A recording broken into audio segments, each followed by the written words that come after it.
Yeah. Huh? Hey, I'm tryna win. I'm tryna win in the 716 and I'm making it big. I wanna live. I think I'm ready to try. Why would I have my tissue right here? Am I crazy?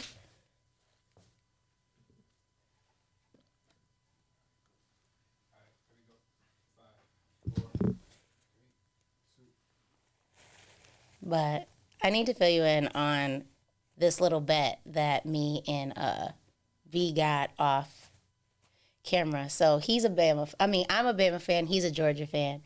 And basically, they lost. And in the bet, he was supposed to wear a shirt. He was supposed to wear a shirt to film, and I was supposed to put it on camera and take a picture of him in it because, that was a part of the bet. And he's been ducking and dodging this bet forever. I text him all the time and be like, oh, so you get the shirt? Oh, yeah, I got the shirt. I'm going to wear it next time. So today I'm like, so where's your shirt? He's like, I don't got it. I'm like, how you going to tell me you're going to come to film with no shirt on knowing you supposed to come here and that was a bet? So I feel like he just like ducking and dodging this bet. You know what? You can clip me in. Like after this, you can clip me in and post it of me wearing it's the as number fun. 15th ranked team in the nation's It doesn't. shirt. I don't care if it's number 15 Number ranked. 15. I don't care if it's number 15 ranked. At the end of the day, we still beat you. You know what I'm saying? We still beat you. And the bet was whoever won was going to, whoever lost had to wear the shirt. And you've been ducking and dodging since that week. You said, I got it. The number 2 ranked team. The number 15 ranked team still beat currently the Dogs. Ranked number 2. You know what I'm saying? We still beat the Dogs. No matter what. Anyway. A bet's a bet. So yeah, a bet's a bet. Yeah. Get it together. Later on, you can clip me in wearing the 15th ranked. I don't care about that. The 5-2 Alabama Crimson Tide. Listen, I don't care about that. Listen, I don't care. We beat y'all. Go Dogs, right? No, more like Roll Tide. Okay. Anyway. But another thing like that happened literally that I was talking about too was the infamous picture of Randy Moss. And KG gets redone by Justin Jefferson and freaking Ant-Man. And I don't know if you've seen the clip of when they were doing the behind the scenes and he was talking about Ant-Man was basically saying he could be like Derrick Henry because he already got like his build. And then Justin Jefferson really was like, he's big. He was like, I'm big too. He said, I just don't lift weights like you guys. So I just think that's kind of cool. Like, just to see that picture. Did you see that they played horse? Like Ant threw a football into the net? Yeah. Yeah. And then Justin Jefferson's form was like kind of off when he shot that thing. But that's I mean, a real it's okay. athlete, man. But it's a real athlete. And he did it twice. Yeah, he did it twice. Like 3 times. That's a real I think from the clip I only seen 2 though. That's a real athlete, man. But he said he wanted to play safety though, and he said, and Justin Jefferson was like, well, when you could take that first bit of contact, yeah, I bet you ain't gonna say too much about that either. So what's your stance on the can they swap? NBA, yeah. How many? I don't pick. How many people do you think could? How many NFL players do you think could play in the NBA today? Today? Oh, just knowing if you play football, I think Jason Tatum used to play football. LeBron played football. I'm trying to think who else played football that I could think of. But could Jason Tatum line up right now? He's what? He's 6 foot. He's like 6'10", right? He's 6'8". I don't think he could. Yeah, what is he gonna be? I don't know. He's too damn tall. He's just too damn tall. I don't know where he gonna stand at. I don't know. That's the same thing looking at LeBron being up on the field. Only thing I can think about, well, LeBron got size, so I definitely could see him be more on D end or something. But well, no, LeBron was a receiver in high school. Excuse the freak out of me. Yeah. But and then I didn't know that. That's really, I didn't know he was a receiver. I thought he played on defense. No, he's a receiver. Who else played that was real good was Allen Iverson. Oh, my God. Keon Coleman, too. But Keon Coleman he plays basketball and he played football. And he was highly ranked. Well, I don't know if he's highly ranked, but he was really good, and he was point guard. Yeah, you go to Michigan State, you can't be a scrub. So, I think I was looking at his high school. Gotta be a baller. Yeah, but he did both. He did both. Yeah. But I really can't think of nobody else who could possibly do both. Actually, who else was really good that I recently discovered was actually Judge. Judge played basketball, football. Aaron Judge? Yeah, Aaron Judge. He played basketball, football, and baseball, and was I guess a phenom at all three. I retweeted this on my Twitter. I swear. Literally. Does Aaron Judge have a nickname? I feel like I think they call him the captain for some reason, but that's Jeter. Jeter's but no, captain. I will say it's Jeter. Because that's what I wrote. Jeter's the captain. But they always say Aaron Judge the captain for some reason right now, and I don't like that. Maybe he's captain of the team, but he is the captain. But the captain is definitely Derek Jeter. But does he have a nickname? I feel like, why does he not? All Rise? All Rise is his nickname? All Rise. He got to get a better. I don't like that better nickname. I don't like that nickname. Yeah, it doesn't give. It doesn't scream him. It doesn't scream him. You got the captain. You got A-Rod, Big Papi. Those are good nicknames. Yeah. All Rise. I don't like that. That sounds like All in the Court or something. All rise, then everybody. He said a friend gave it to him. I feel like he gave that to himself. It's only one person in the history of sports that can give themselves a nickname and it worked. Who? And that's Kobe. Kobe's the only person that ever give himself a nickname. Did the Mamba. And it worked. You cannot give yourself a nickname. Oh, yeah. And, yeah, but I really don't know who else played that could do both. I think it's harder to interchange anyway, depending on what you're... I don't think... Personally, I don't think... I think football is harder. But then again, basketball has its ways. You know what I'm saying? So it's I don't... You saw Deshaun Jackson and Jeff Teague? Did I see what? Did you see Deshaun Jackson and Jeff Teague? I guess Deshaun Jackson wanted to challenge Jeff Teague to play basketball. Was this on his pod? Yeah, I think it was on their respective podcasts. I don't think I seen that. I only seen the one about with Derrick Rose, when Derrick Rose was on there. Yeah. And he was talking about Mike wouldn't have fit in no other city besides probably Chicago. Yeah. So that was a little interesting. He I think Deshaun Jackson was talking to Lou Will about the sixth man of the year. Hulu will? Yeah. Yeah. No, but he was saying Deshaun Jackson was talking to Deshaun Jackson about playing Jeff Teague. He's saying that he could play Jeff Teague one-on-one. A bona fide NBA all-star Jeff Teague. Ooh. Yeah. But are we talking Deshaun's prime? This Deshaun Jackson. No, I'm saying no, but I'm saying are they going back at prime or are they talking about now? Basketball. Just basketball. Now, just now. Think about. I mean, they could do a little pickup. But I'm not saying who's gonna win. I still am gonna put the NBA player over the NFL player. At the end of the day, that's their respective sport. Jeff Teague came back and said something like they might have I guess Deshaun Jackson wanted to play for content or something like that, and then that's not bad. I mean, that's the same thing Ocho Cinco boxing. But in so many words, I think Jeff Teague said that Deshaun Jackson ducked the fade. Oh, you ducked the fade? What? You ducked the fade a little bit? What? I don't know what you're talking about. I'm talking about, you still ducking the bet. I had to get back to that. That was I had to get back to that one. Mm-hmm. Yeah, I like that. I will honor my bet. Okay. I like an honest man. We snapped. I mean, we went on that bet, but number 15. I will. All right, you're pushing it. Anyway, you see how we changed the tide anyway. But now that that's over with, welcome back to another episode of Let's Talk About It with Ty. I'm your host, Ty.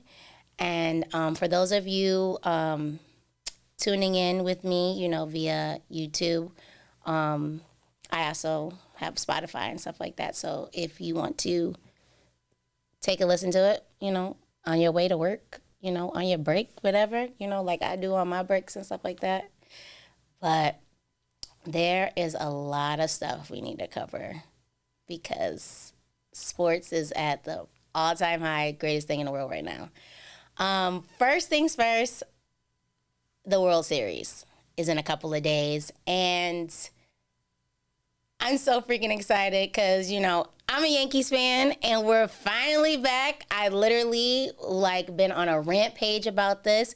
I've literally, been on my Instagram talking about we're fucking back. Excuse my language, but, we're back. The Yankees are back to the World Series. And we're playing one of our, historically arch rivals, the LA Dodgers.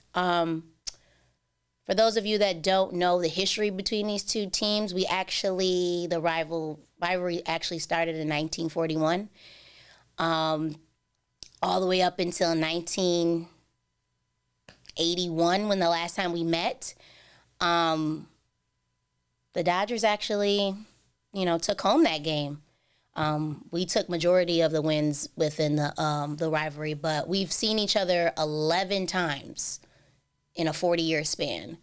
And, this is really the World Series of a decade right now, because a lot of people haven't seen, the Yankees ain't been in the World Series back in 15 years, but, just this rivalry just means so is a big thing because both the Yankees and the Dodgers are two of the biggest franchises, richest franchises at that. Also star power on both. It's literally international stars, superstars on both sides of the ball. Offensively, it's neck and neck. So I really just feel like this World Series is really going to be one for the books. I honestly think it might go all the way to Game 7, depending on how everything goes. I really think this might be one of the series that go all the way to a Game 7, just because of the intensity, the competition, and like I said, who don't want to see a great freaking baseball game? And like I said, the history between these two teams, is amazing. And I just feel I'm just so ready for Friday to happen because, I'm gonna be right in my house with my Yankees stuff on, talking hella shit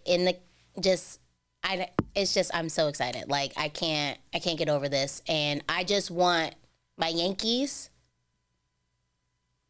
We're gonna close it out. We're taking it home this year. We're taking it home. They took it back in 1981, but in 2024, we're taking it. We're taking it. We're taking it. I need everybody to come on their dang A game, okay? Because we the Bronx Bombers, okay? We got to take this one. But let's switch gears a little bit. And let's get into basketball because it just came back. And man, oh man, the tip-off was yesterday. You got to see, the ring ceremony for the reigning champs, the Celtics. They faced the Knicks. And I'm not going to lie to you guys. I was not expecting this game to look this way. I put the Knicks as the number 2 seed of the East. I literally put them the next best team after the Celtics. And I didn't expect this game to look the way it did, but it did. I don't even know where to start with this, but we can talk about this. they could not keep up with the Celtics at the perimeter.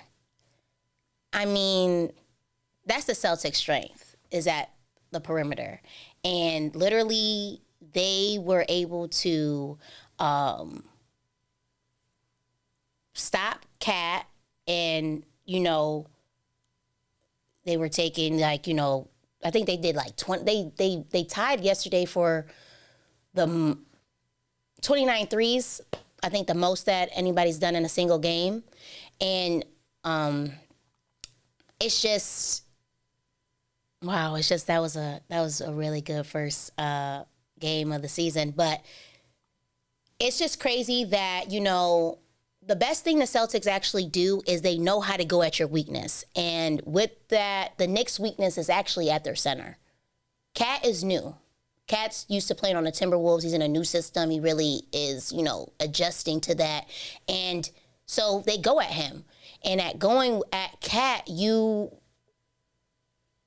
matter of fact, they had Drew Holiday defending Cat, which ultimately causes the Brunson Cat pick and roll to be demolished.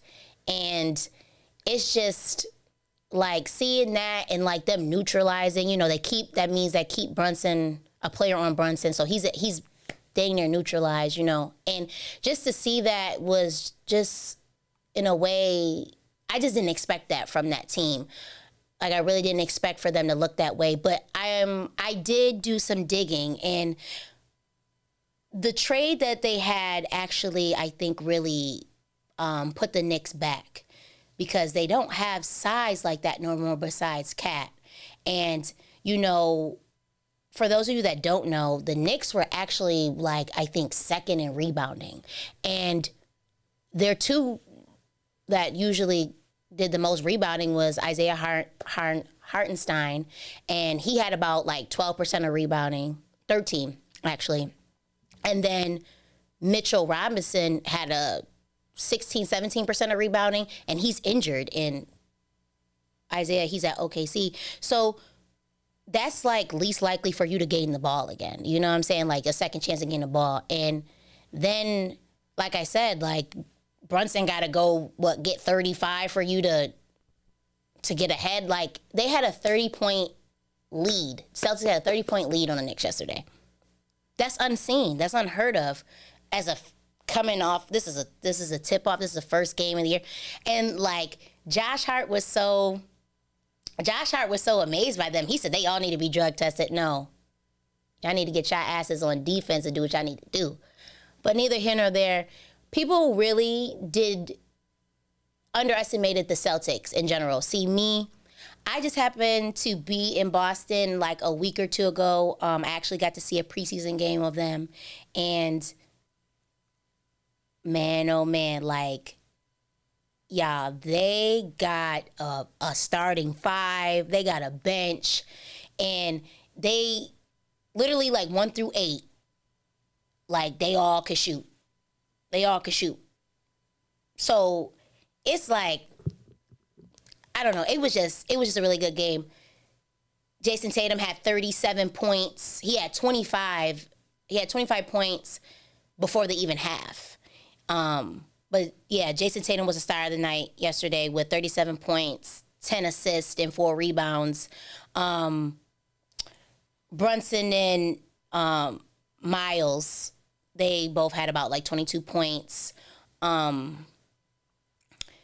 yeah, it's just, I feel like the Knicks need to get some type of rhythm or help or stuff like that at the with shooting, because Michael is a finisher. He's very much, they said he's been working on his shot. It didn't come that game, but I mean, I have faith in what's going to happen for that. But I don't know, like, the Celtics are here to tell you that they're going for a two-peat this year.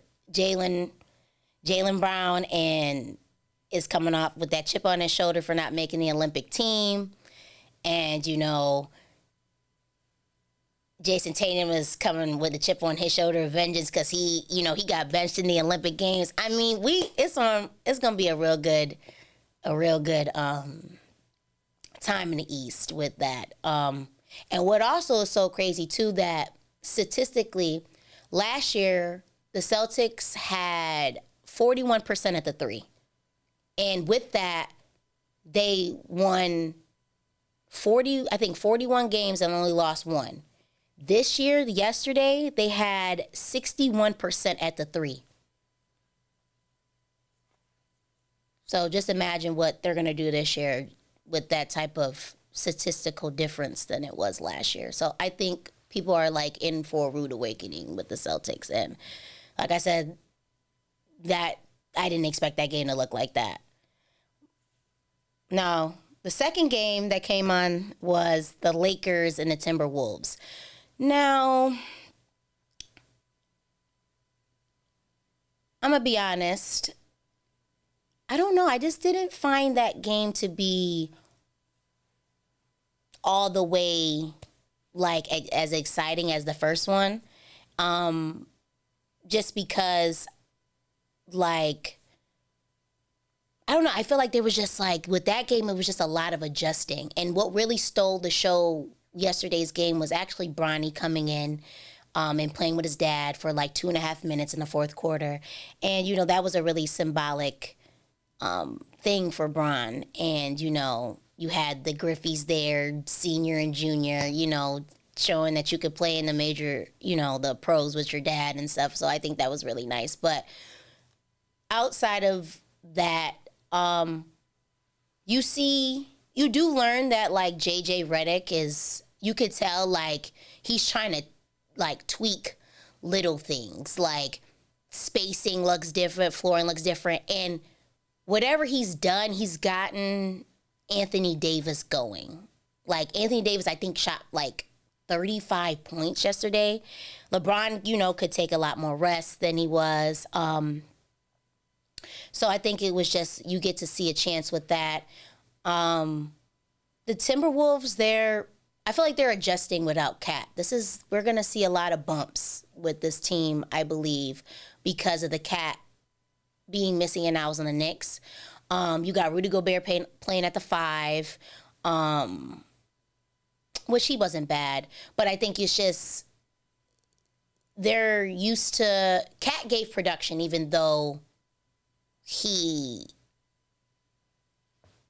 maybe like it was not consistent enough, but he definitely gave production. So it's just, they have a really good coach, and I believe like we'll see them be more in better form moving forward. But yeah, I don't know that, like I watched it, but it wasn't like pop out. Like only things that really popped out of that game was like Anthony Davis having a really good moment. I think Ant-Man also went for, I believe he hit almost a 30-piece. I believe so. But the person that I really think a lot of people are going to be stunned at when he gets some more minutes is Dalton Connect. I think he's like, he could be one of them ones. Like just because of how he plays with like, confidence. And like I said, during the preseason, he just was, he had scored like 35 points, I believe, in his preseason or something like that, I believe. I might be wrong with the number. But he was a sight to see. And I think, I don't know, I think I would, if he gets his stuff together, not stuff together, but if he plays, if they give him more minutes and he shows that he can handle the pressure, which I know he can because he comes from UConn, and that's how his coach kind of taught him. But I think he could start in the starting 5. I know that's a wild and bold freaking prediction to say, but I really think he could start in the starting 5 just because he does play with a little bit different than the starting 5 right now. I'm not always sold on the starting 5 with the Lakers besides and Anthony Davis and LeBron, but I really think Dalton Connect could be like a piece that they could get the blood flowing a little bit. But yeah, like the first games, like I was excited to see basketball again. Speaking of basketball, still, let's jump into what I didn't really get to talk about was the WNBA. New York Liberty took home their first championship. And I'm not going to lie to you, I wasn't impressed with Game 5. I'm not a tough critic, but I'm kind of a tough critic. I didn't like the way Sabrina didn't show up. She gave you 5 points. She gave you 8 rebounds 5, 7, and 8. 5 points, 7 rebounds. Was it 8 rebounds, 7 assists? Whatever. It's 5, 7, and 8. I just know that that's the number I stayed in my head, 5, 7, and 8. That and 1 for 19. What is that? I hold Sabrina to a expectation, and that's probably what, probably pissed me off a little bit, was that I held her to this expectation. And just because it is a finals, you can't do that in the finals. Love her as a player, but you can't do that in the finals. Breanna Stewart, she didn't really have that better of a night for Game 5. She shot, 4 for 15, but she did have 13 points and I think 15 boards around that, so she had like a double-double. But who really won that game for me was their bench. I always pronounce her name wrong. I think it's Leibich. She came. It sounds like I'm saying the B word, and I'm not trying to, but I literally think it's Leibich. Let me just make sure, because I don't want to be telling y'all something and I'm not. No. Fibbage. There we go. Fibbage. I know, because like my bad. Fibbage. I get, you know what it is though? I mixed up because her name starts with an L and I did Leibich. Okay. I'm sorry. Fibbage. She basically had, let me get this right. She started off in the OT with a 3-pointer, and then like overall she had 13, 7, and 11. And another person that we have to talk about too is Nayara Sabali. She had 13 points, and she had to step up for a layup to make it to like 65, 60 with 7 boards at the end. But it was their bench that really, or not bench, but bench that really like came in to save what Brianna and Sabrina didn't do. But we also got to talk about Jonquel Jones. She won the MVP, for them. And she had 17 points and 8 rebounds. So, like, between Jonquel, Fibage, I'm going to get it right. I know it's probably something about that's just not rolling off my tongue. And Sabali, that really came in to save the day from Brianna and Sabrina. And, I get the big thing with that, Coach Reeves thinks that them getting that late foul in the end of regulation in the fourth quarter on Brianna was the reason why they lost. And I'm going to be honest with you, I don't think that at all. The foul, it was not a foul. It was definitely marginal contact, definitely. From the way it was, no arms came down, nothing. It definitely was some contact. But I think what people got to realize, like, when you have leads in games, you have to capitalize on them. When you had a lead on Liberty, you should have put them to bed. And you didn't. You allowed them to stay around, come back, and get the momentum to take it into OT. And then in OT, y'all didn't shoot anything. Y'all didn't shoot anything in OT until McBride came in, and I think she shot 2 free throws with 1 minute and 51 seconds left in OT. Collier got fouled out, 10 seconds, I think, left in the game. So it's just like, when you guys had your moment, y'all didn't seize it. And like I said, you guys if you watch the series, they could have put them away at game 3, you know? So I just feel like it was a bad call, but we all know officiating in WNBA has always been not it. Plus, y'all got to realize too, this was a game 5 in New York, the Barclays Center. It was gonna go to OT or something like that. They wasn't going whatever, but it's just that I don't think that call right there was the reason why they lost. I think a lot of it had to do with just not putting them to bed when y'all had the lead and making a statement at that lead and, you know, keep the force going. Because that's anybody. That's any sport, really. Because I could go back to a couple, you know, how I just said in the beginning of the show with, like, the Bama and Georgia game. Bama was blowing the hell out of Georgia in the first half. And then they didn't do nothing for a long time, and Georgia came back. You know, and then it became a neck and neck type of thing. But, you know, we still finished out on top. Why did you bring that up? Because I was just talking about the dang not capitalizing on that moment. Bring up another moment. Don't do that. Don't start with me today. It just was bringing that up. But, yeah, so if you don't, like, capitalize on your, like, lead, it kind of, like, it just doesn't do well in the end.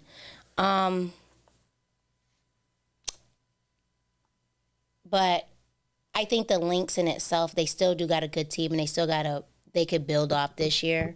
So I think they're going to do really good moving forward.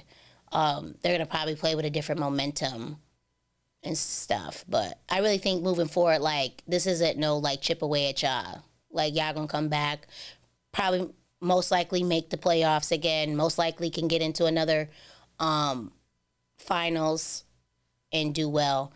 But it's just Liberty's time to shine. They won. And, you know, I'm happy for the whole team. I'm happy for Stewie, Sabrina, Jonquel. I'm just happy that y'all did this because I think y'all done been there a couple of times and y'all just never could finish it. I believe so. Yeah. No. I'm mixing this up with the fight with the Aces. They've been in there. I don't know if this is like their first appearance, really, because... No, I don't think it's their first appearance. I think they just never capitalized, got there, finished it. No, like, they never finished it. Yeah, I'm like, no. Because I'm mixing up in my head. I hate when I do this with games. It's like I'm thinking of, like, big games in my head, and then, like, I'm, like, thinking, like, did they do it? Did they not do it? Like, what's running in my head about Liberty right now is their matchup with the Aces and how big those ones be, but it's literally not. So my fault if you think I don't know. It's literally I have 80,001 games going through my head, and it just comes out like gibberish. But, ooh, there is, like, this new segment thing that I kind of, like, want to add into it because, you know, who don't watch when the players come in and see what they're wearing, really? So I do kind of want to talk about, like, some of the fashion things that I really, outfits or pieces that I really liked from the games that occurred.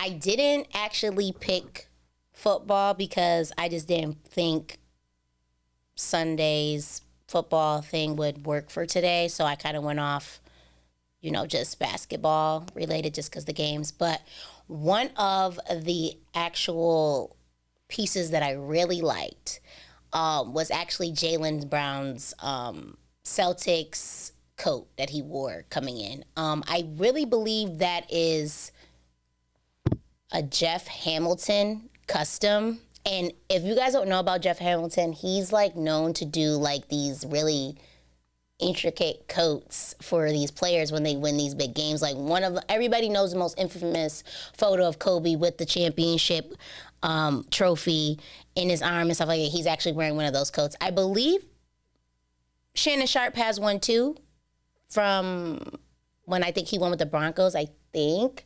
But anyway, Jaylen Brown's is really nice. It has, like, the 18th title on the back. It's got like, it was like green and brown, and it just was really, really cute. And I really think that's a really nice like staple piece for, you know, winning. Like that's like y'all gold jacket, like, you know, you won this is forever stamped in time.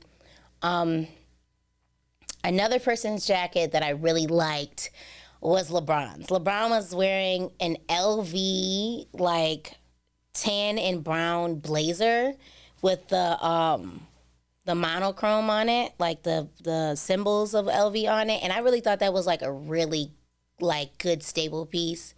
Another like sidebar to that fit that, you know, I gotta throw in there was actually his wife. His wife was wearing a Sakai. Am I saying that right? Sakai Carhartt with Birkin. And I actually like that Carhartt. I actually was looking at it and it's really so cute or whatever, but she deserved to be in there because those two were actually really nice too. But in third, I think that the fit that I really liked, third one that I actually liked Jason Tatum's outfit. He was wearing like a stitch, I think it's black and white stitched outfit, and he wore I think he was wearing dress shoes as the bottom, but it just was a nice little a two piece for men, and it was really cute. Like it was definitely a cute little fall fit. But yeah, so this is something, you know, I wanted to get into about the fashion stuff. So I'm definitely going to keep you guys on it. I want to actually put more emphasis of what the items are. I just could not find exactly where they got. I couldn't find the designer for what Jason was wearing, to be honest, but I knew what everybody else was wearing. Jason's was hard to find, and I was just like looking for it all the time. But yeah, so we're going to dive into that as well, that I really liked. We actually got a new other thing that we wanted to introduce. I think it's the quote of the week. All right, yeah. So here we are with the quote of the week. I'm going to give you a quote that came over the news waves this week. I hate stuff like this because I feel like if I get it wrong, I'm going to be pissed. All right. So I'll start. We're back, baby. Strike up the fucking band. We're back, baby. Start me this week. Let's go. Can you guess? Media-wise? Can you guess who that this quote football is attributed to?